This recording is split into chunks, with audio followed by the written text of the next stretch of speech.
Assalamualaikum warahmatullahi wabarakatuh. Perkenalkan, nama saya Indri Hesti Apriliani dengan NPM 221374. Di sini saya akan memaparkan materi tentang antropologi fisik. Sejarah antropologi itu berasal dari kata Yunani. Yang pertama itu adalah anthropos yang berarti manusia dan logos yang berarti ilmu. Artinya itu antropologi itu ilmu yang mempelajari tentang manusia. Selanjutnya, pengertian antropologi fisik. Antropologi fisik sendiri itu juga bisa disebut dengan antropologi biologis. Kenapa sih disebut sebagai antropologi biologis? Karena cabang ilmu antropologi yang mempelajari evolusi biologis, varian fisik, dan adaptasi manusia dari perspektif ilmiah. Ilmu ini berfokus pada hubungan antar faktor genetik, lingkungan, dan budaya dalam membentuk ciri fisik manusia. Antropologi fisik itu mengkaji tentang keanekaragaman ciri khas fisik manusia dan perkembangannya. Antropologi fisik itu dibagi menjadi dua macam. Yang pertama itu ada paleontologi. Paleo itu tua, antropologi itu sendiri ilmu tentang manusia. Yang kedua ada samatologi. Terbentuknya warna kulit, makanya dalam setiap diri orang itu kulitnya berbeda-beda, faktornya dari lingkungan dan kandungan melanin. Kandungan melanin sendiri itu adalah kandungan yang ada di dalam tubuh untuk proses terjadinya warna kulit. Selanjutnya ada pembagian ras dunia. Pembagian ras dunia itu terbagi ada 5 golongan. Yang pertama itu ada Mongoloid. Biasanya itu penduduk Amerika dan Asia karena memiliki warna kulit kuning sampai sawo matang. Indonesia juga bisa termasuk golongan Mongoloid karena memiliki kulit yang sawo matang. Yang kedua itu ada Negroid, biasanya itu warga Afrika dan sebagian Asia karena memiliki kulit yang hitam. Ketiga ada Caucasoid, biasa dominan itu di Eropa dan sebagian Afrika karena memiliki kulit yang putih. Keempat ada Australoid, biasanya itu di Australia karena memiliki warna kulit yang kecoklatan tetapi tidak hitam, tidak juga putih, jadi kecoklatan. Kelima ada Wedoid, itu Jepang karena memiliki kulit sawo matang dan Ainu atau putih. Sebenarnya Indonesia juga bisa termasuk golongan Wedoid. Jadi Indonesia itu bisa tergolong jadi Mongoloid sama Wedoid karena memiliki kulit yang sawo matang. Kemudian ada samatologi ras di Indonesia. Sebenarnya ada 4, tapi yang ketiga dan keempat itu biasanya didominasi oleh warga pendatang atau WNA. Yang pertama itu ada Malayan Mongoloid dengan ciri tubuh kulit sawo matang, mata hitam, rambut hitam lurus atau keriting, bibir dan hidung juga sedang, tinggi badan 150 sampai 165 cm. Itu biasanya dari Sumatera, Jawa, Bali, NTB, Kalimantan, dan Sulawesi. Yang kedua itu ada Melanosoid dengan ciri kulit hitam, rambut hitam keriting, bibir agak tebal, hidung lebar pesek dengan tinggi 160 sampai 170. Biasanya didominasi oleh warga Papua, Maluku dengan NTT. Nah, yang ketiga ini biasanya warga pendatang dari Jepang, Korea, serta Cina. Kenapa disebut dari 3 negara itu? Karena memiliki ciri-ciri kulit kuning, mata sipit, bibir tipis, rambut hitam lurus, serta tinggi badan 155 sampai 165 cm. Yang keempat juga sama itu biasanya kaum pendatang dengan nama Caucasoid dengan ciri tubuh kulit putih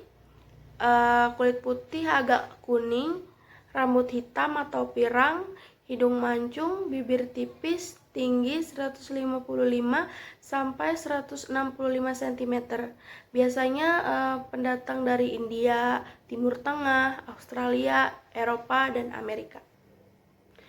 Kemudian selanjutnya ada ruang lingkup antropologi fisik.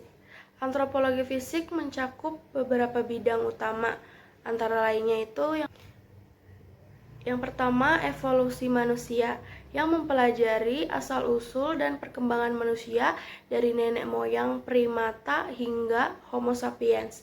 Contohnya itu penelitian tentang fosil Homo erectus dan Homo neanderthalensis. Yang kedua ada variasi biologis dan genetik manusia, yang mengkaji perbedaan fisik dalam populasi manusia seperti warna kulit, bentuk tengkorak, dan golongan darah. Contohnya itu studi tentang bagaimana adaptasi lingkungan menyebabkan variasi warna kulit di berbagai daerah. Yang ketiga ada paleontologi manusia atau paleoantropologi, yang meneliti fosil manusia dan primata untuk memahami bagaimana spesies manusia berevolusi. Contohnya itu penemuan fosil Homo florensis di Indonesia. Yang keempat ada primatologi, yang mempelajari primata seperti monyet dan kera untuk memahami perilaku dan evolusi manusia.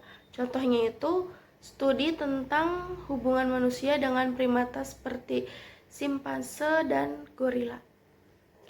Kelima ada forensik antropologi, yang menganalisis kerangka manusia untuk mengidentifikasi individu dalam menyelidiki kriminal atau arkeologi.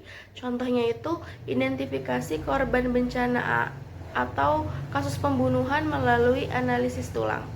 Yang keenam itu ada adaptasi biologis dan lingkungan, yang mempelajari bagaimana manusia beradaptasi terhadap lingkungan ekstrim seperti dataran tinggi, iklim dingin, atau daerah tropis.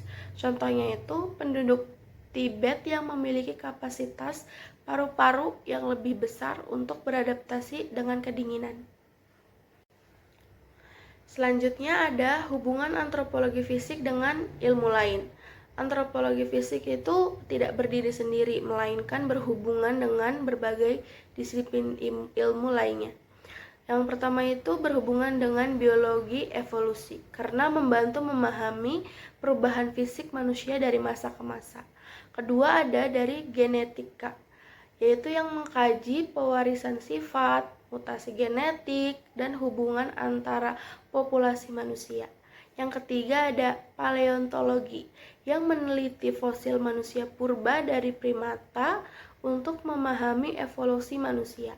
Yang keempat ada arkeologi, yang menggunakan temuan antropologi fisik untuk merekonstruksi kehidupan manusia purba.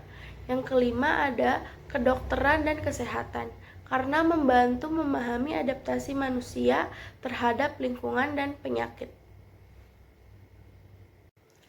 Kemudian ada perkembangan evolusi manusia. Evolusi manusia adalah salah satu topik utama dalam antropologi fisik. Di sini ada beberapa tahapan penting dalam evolusi manusia. Yang pertama itu ada Australopithecus afarensis, yaitu spesies primitif yang berjalan tegak atau lusi. Yang kedua ada Homo habilis, manusia pertama yang menggunakan alat batu. Biasanya kalau anak pendaki kalau mau nyalain api biasanya pakai batu.